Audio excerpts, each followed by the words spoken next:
Hey everybody, welcome to Jacob's Quest, and a couple days ago we got a new trailer for The Conjuring Last Rites, which I did not even realize they were making another Conjuring movie. I kind of assumed those were all done. I remember the third movie being kind of forgettable. I think that one was like more of a court trial and this guy was maybe possessed or something. I don't know. The Conjuring franchise is one that I've always felt like it had a lot more potential when it first started than it ever managed to actually live up to. But hey, let's go ahead and check this out. Okay, there's the house. Don't touch anything. Everything you see in here is either haunted, The Crooked Man, the Nun. cursed, Okay. or been used in some sort of ritualistic practice. Is this the Nothing's a same audio from the first movie? Not even the toys. I think it's the same like audio clip from the first movie. How many cases you guys had? Cases. My name is Ed Warren, here with my wife Lorraine. Maybe 1,000. 1,000. Okay. Every case is different. Every family's different. Once we That was start, cool, there's the no hands. going back. Anything can happen.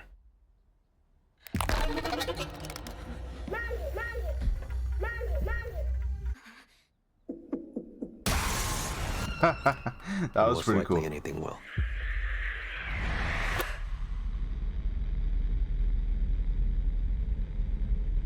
On September 5th.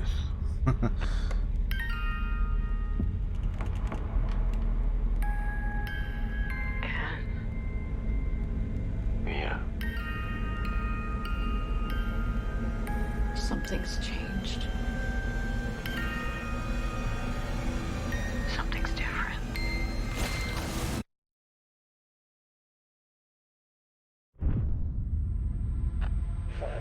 Oh, that's pretty cool.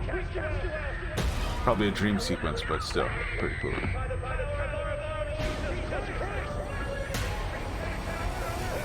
Why this case was their last. Okay.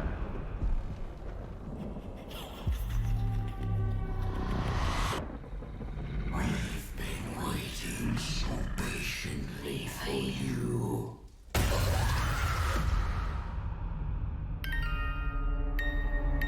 Conjuring Last Rites. Okay, September 5th. Okay, make sure that's actually it. Yeah, that's it. Alright. Okay, so I guess my thing about this franchise really has just been that they've kind of been sticking to their shtick of like, oh, it's all based on a true story, it's based on their actual cases that they went on. But you know, at this point I don't even know what to believe as far as, you know, all that goes. Like obviously there's always been, you know, Hollywood embellishment of whatever their actual cases were supposed to be. I'm sure there's people out there who have looked all this up. You know, it's all very well documented. They made books and all that stuff. You know, but I guess my thing is, it's always felt like there was so much potential for these two to go from case to case and that just be an ongoing series, which, you know, they have done. You know, like this is number 4, I think, but it feels like the franchise got so stuck in the spin-offs with the Nun and Annabelle and La Llorona, right? And wasn't there another one? Am I forgetting one? I don't know. Wasn't there going to be like a Crooked Man? Or did that come out? I don't even remember if that one... There was supposed to be a movie about the Crooked Man, but I can't remember if it actually ended up coming out or not. Like, that's how forgettable some of these got. You know what I mean? I can't actually remember if that was a movie or not. But anyways, my point is that if I feel like if this series had just stuck to Ed and Lorraine Warren, like, it could have been like a really great ongoing thing. But now it's been so many years in between those stories, and we're just stuck with all these spin-offs, that when people think about the franchise, the Conjuring franchise, they think of all the Annabelle sequels, all the Nun movies, you know, which I've always been a little frustrated with, because I'm like, some of those really suck, you know, and I'm like, you're kind of dragging this whole like idea down, and I'm like, this could have been something really cool, but I don't know. This one looks okay, you know. There's a lot of like spooky images, and I think if there's any one thing, any one major weakness, the main Conjuring ones kind of have, is that the endings are always a little lacking, you know, for horror movies, and it's because, you know, because they're, you know, quote, based on true events. They can't like end it like a normal horror movie. Like, they can't just have everybody die, because, you know, at a certain level they still have to be like, okay, but these, you know, if these were real people, if this was a real case, they did not actually die. So we can't, you know, we can embellish a lot for Hollywood and to, you know, to make it spooky, but the ending kind of has to stay what really happened. Like, the people did live, the demon did go away, and that's how you know, that's how it ended. Like, we can't just say that these real people, or whoever's supposed to be, you know, based on real people, we can't just say they died, you know, when we know they didn't die. Like, no one died, you know. So I don't know. In any case, look, these movies are decently spooky enough. I mean, like the mainline ones. I do feel like I need to go watch that third one again, because I barely remember it, and I feel like did it come out like right around the pandemic, you know? I feel like it did, because I can barely remember what happened in it, and I want to say, was that one of the ones that came straight to Max when they were doing that for the pandemic, where they're like, oh, all our movies are coming straight to the streaming service? I think that might have been one of those, because I cannot remember. I know I watched it, I cannot remember specifics about it at all. Anyways, look, this looks good, looks spooky.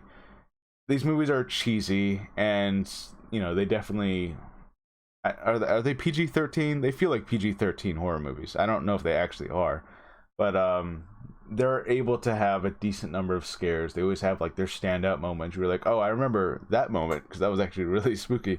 But yeah, it definitely feels like this is a franchise that never fully lived up to its potential, but, you know, if it's good, it's good, right? So we're gonna see how this, you know, ends up.